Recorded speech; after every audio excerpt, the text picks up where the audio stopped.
Hi everyone, this is Diane, and I just thought I would share with you how I keep track of my Cricut Imagine pattern papers. I have a few cartridges now, and I didn't think I would be able to keep track of the different designs on the pattern papers once I started adding to my collection. So what I've done is I have taken off the cartridges the pattern papers and the solid colors, and I've printed them onto white cardstock, and then I've put them into these little sleeves and held them together with this little ring.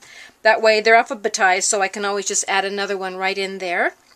The reason I did this is as I'm looking for an idea, say this butterfly, and then I looked at the back to see what color it came in, because I was trying to match a cardstock, and the circles are pretty small, and I thought if I had those actually printed, I would know exact shades, because obviously it's the ink that's going to be used, and these are a little bit small.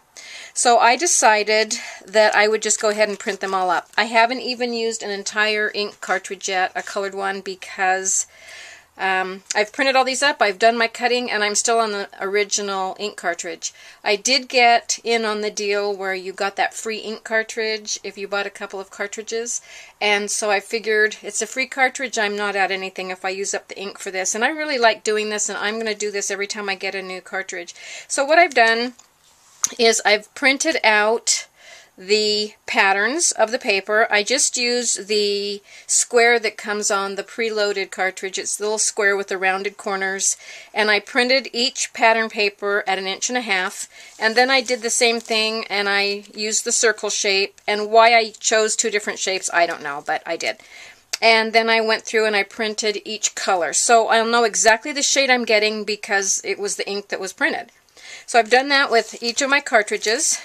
So when I want to find a pattern paper, all I really have to do is just flip through this, and it's much faster than going through the handbooks.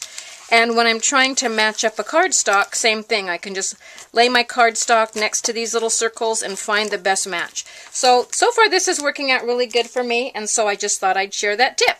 Thanks for watching. Bye.